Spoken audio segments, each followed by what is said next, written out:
What are your plans for using this beyond the CPJ? Well, it'll be shown on Trio and a clip. Trio, the cable channel, will be shown, maybe a clip at the CPJ dinner. Okay. It'll also possibly be shown on some foreign television where I'm not sure. Okay.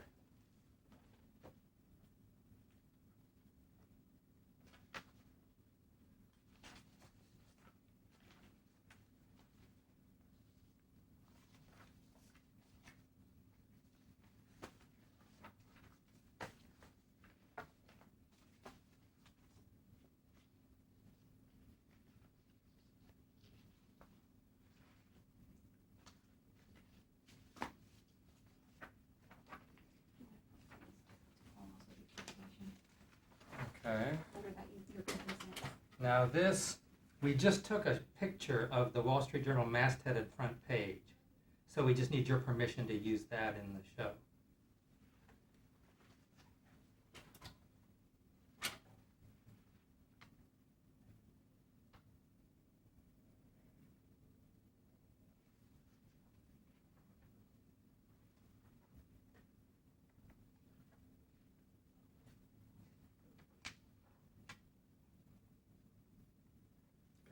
Okay, there was one more. This is just our permission to shoot on the premises, and she was concerned about some of these signs in the newsroom, where we filmed the newsroom. So I put not including signs in the newsroom deemed inappropriate by Dow Jones.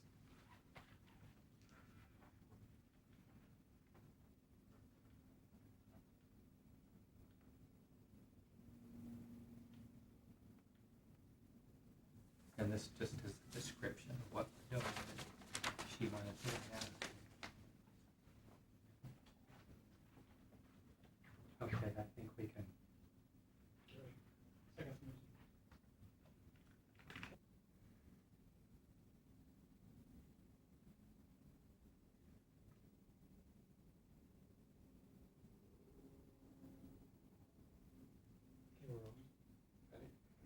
So what was your relationship with Danny Peal?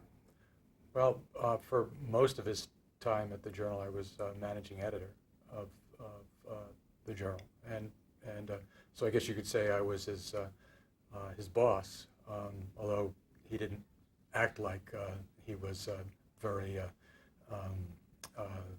that he regarded anybody as his boss. He was his own person. And just tell me briefly, again, what kind of journalist was he? Danny was an absolutely superb journalist. When somebody is tragically taken from us the way he was, is that there can be a tendency to overblow the talent. This is not the case with Danny. He was the real deal. He was an extremely powerful intellect. He could get his head around any kind of story, no matter how complicated. But he also had a great eye for color and detail, and he was a marvelous writer. So he was the complete package. Is there a favorite piece of work of his that you have? Well, I mean, there were so many, but I sort of think of two, both from his period as a foreign correspondent. One was a very lighthearted piece about the largest carpet in the world and the town in Iran where it was woven. And the other was an investigative piece in which he, with meticulous detail, raised very serious questions about the U.S. government, CIA's justification for bombing of the chemical factory in the Sudan. And beyond what kind of journalist he was, tell me what kind of person he was. The kind of person that the women on the staff all fell in love with, and the guys all wanted to be. I mean, he just was extremely bright and talented, but with a relaxed, open, warm personality. He could mix and mingle in any kind of crowd. He would bring people home with him that he met on the street. He was that kind of person. Do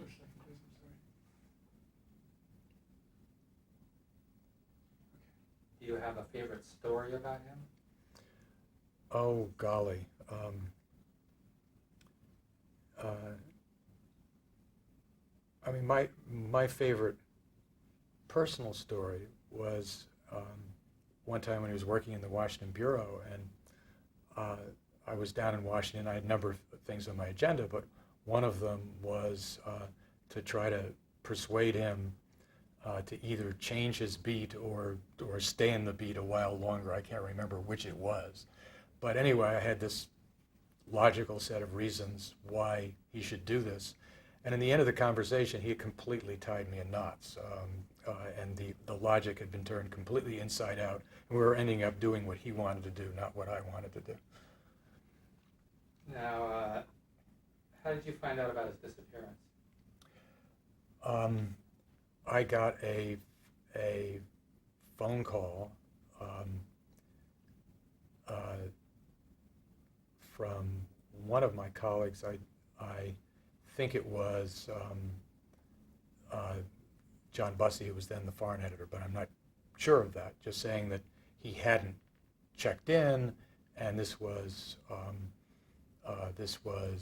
a surprise, and because he did check in with his wife, and we weren't sure that anything horrible had happened, but it set us on edge, and within a few hours it was clear that he had gone missing. Now, what was your role at the Wall Street Journal, just in terms of him, once you found out he disappeared?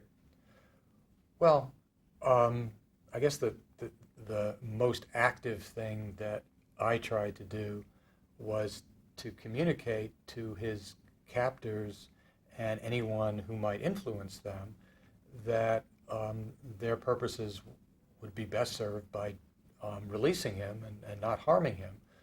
And so that involved making it clear that he was not a CIA agent or a Mossad agent as they had accused him of being, and making clear what kind of journalist he was, how dedicated he was to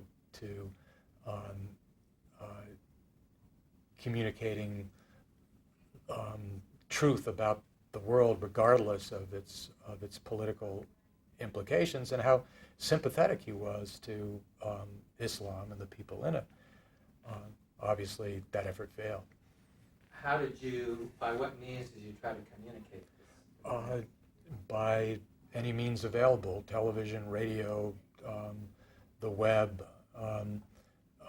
encouraging people to make statements supporting his release, just anything we could think of. Now, what was it like for you at that time to be the face of the Wall Street Journal to the world, talking about Danny Pearl? Well, it was something that I felt passionately I should do and that we should all do, and I felt frustrated that there wasn't more that we could do. But there's the desperate hope that people will see reason and do the right thing, followed by the horrible pain of the tragedy of his murder. Why do you think he was targeted? I think he was targeted because he was an American, and maybe because he was a journalist. There's some speculation that he was targeted because he was